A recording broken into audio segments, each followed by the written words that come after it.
இயேசுவில் அன்புள்ளம் கொண்டவர்களே, நலம் தரும் உணவு நான் என்பதை ஆண்டவர் அழகாக சொல்லித்தர விரும்புகிறார்.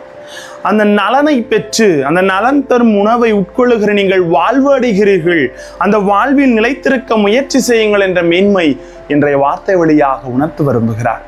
நலம் தரும் உணவை உண்ண நாம் தயாராக இருக்கிறோமா? வார்த்தையோடு பயணம் செய்து அறிந்து கொள்ளுவோம் வாங்க. Praise the Lord. இயேசுவுக்கே புகழ், இயேசுவுக்கே நன்றி. இறைவனின் அருட்கரமும் அருளாசீரும் உங்களோடும் உங்கள் குடும்பத்தோடும் நிறைவாக தங்கிட உங்களை நான் வாழ்த்துகிறேன். அன்பில் இனியவர்களே, இங்க ஒரு மனுஷர் இருந்தாருங்க. என்னன்னா, தன்னிடம் இருப்பதை பிறருக்கு வாரி வழங்குவதில் மிகுந்த திருப்தி அடைவார். கேட்டா எல்லோருக்கும் தாராளமா கொடுக்க வேண்டியவர், முழுமையாக அனைவரிடத்தில் பகிர்ந்து வாழ வேண்டும் என்று விரும்புபவர், கேட்காமலே தருவது தான் ஈகை என நினைத்த ஒரு மனிதர் இவர். விதவிதமான பழங்களை ஒரு நாள் வாங்கி ஒரு இடத்திலே குவித்து வைத்துவிட்டு, பழங்கள் வேண்டுபவர்கள் வாருங்கள் என்று எல்லோரையும் கூவி கூவி அழைக்கிறார். இப்படி அவர் அழைத்து கொண்டிருக்கிற வேளையில் ஒருவரும் முன்வரவில்லை.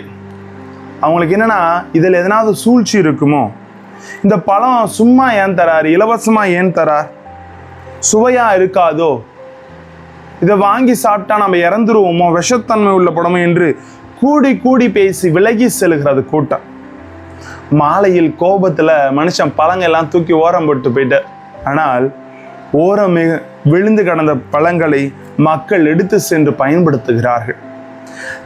தாமாக கொடுக்கும் முன்வரும்போது அதற்கு மதிப்பு இருப்பதில்லை. இறைவன் தாமாக எத்தனையோ அருள் வரங்களையும் நன்மைகளையும் செய்ய முன் வருகின்றார். வரங்களையும் நன்மைகளையும் அவர் கொடுத்திருக்கின்றார். நம்பிக்கையோடு ஏற்றுக்கொள்ளும் மனநிலையும் உள்ள பக்குவமும் ஏன் இயல்பாகவே இருப்பதில்லை என்பதை சிந்திப்போம். ஆமாங்க, மனிதர்கள் உண்பது உணவு என்றும் விலங்குகள் பட்சிகள் உண்பது தீனி அல்லது இறை என்று அழைக்கப்படுகிறது. ஊனுடலை எப்போதும் இயக்கும் நிலையில் ஆக்கப்பூர்வமான வேலைகளை செய்வதற்கு ஊக்கமாக வைப்பது உணவின் வேலையாகும் என்று சொல்லுவார்கள். உணவின்றி உடலால் எந்த வேலையும் செய்ய முடியாது என்பதை நாம் நன்கு அறிவோம்.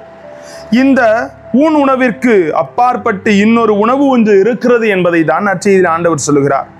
இதுதான் நிலை வாழ்விற்கான உணவாகும், இது ஆன்மாவிற்கு தேவையாகும் முக்கியமான உணவு என்பதை நீங்களும் நானும் மறந்து விடக்கூடாது என்று சொல்லுகிறார். என்ன அந்த உணவு அப்படின்னு பார்த்தீங்கன்னா, இயேசு அவரிடம் வாழ்வு தரும் உணவு நானே, என்னிடம் வருபவர் பசியே இராது, என்னிடம் நம்பிக்கை கொண்டிருப்பவர் என்றுமே தாகமராது என்று சொல்லுகிறார். யோவான் 6:35. இயேசு தம் உடலையும் இரத்தத்தையும் குறிப்பிடுகின்றார். அழியா இந்த உணவை பற்றியும் அதன் அவசியம் பற்றியும் இயேசு அழகாக குறிப்பிடுவதை பார்க்கிறோம். அழிந்து போகும் உணவுக்காக உழைக்க வேண்டாம், நிலைவாழ்வு தரும் அழியா உணவிற்காகவே உழையுங்கள். உணவு மானிட மகன் உங்களுக்கு கொடுப்பார், ஏனெனில் தந்தையாக கடவுள் அவருக்கு அதிகாரத்தை அளித்துள்ளார் என்று அழகாக சொல்லப்படுகிறது. அவர் உடல் உண்மையான உணவு என்றும் இரத்தம் உண்மையான பானம் என்றும் குறிப்பிடப்படுகின்றது. விண்ணகத்திலிருந்து இறங்கி வந்த உணவு நானே என்றும் வாழ்வு தரும் உணவு நானே என்கிறார். உண்டவரை இரவாமல் இருக்க செய்யும் உணவு, விண்ணகத்திலிருந்து இறங்கி வந்த உணவு. படைப்பின் தொடக்க முதலே இறைவன் தம் வார்த்தையால் ஜீவனும் அதே வார்த்தையால் நலமும் சுகமும் அளித்து வழிநடத்துவதை நாம் அனைவரும் அறிந்திருக்கிறோம். நம் ஆன்ம பசி நீங்க இயேசு தம் உடலையும் இரத்தத்தையும் அர்ப்பணித்து நற்கருணை ஏற்படுத்தி என்றும் நம்மை வாழ்வித்து வருகிறார். நம்பிக்கை இழக்காது அவரை தினமும் பெற்று நலமுடன் வாழ வேண்டும் என்பதை தான் இறைவார்த்தை சொல்லுகிறது. ஆகவே நானிலத்தில் நமக்கு ஒரு இறைவன் தந்த உணவு அவரே. நம் எல்லோரும் நலம் பெற தம்மையே வழங்கிய உணவும் அவரே. அவர்தான் இயேசு கிறிஸ்து என்பதை மறவாமல் அவரிடத்திலே ஒப்புக்கொடுங்கள். அவர் உணவு நலம் தரும் மருந்து என்பதை மறந்து விடாதீர்கள்.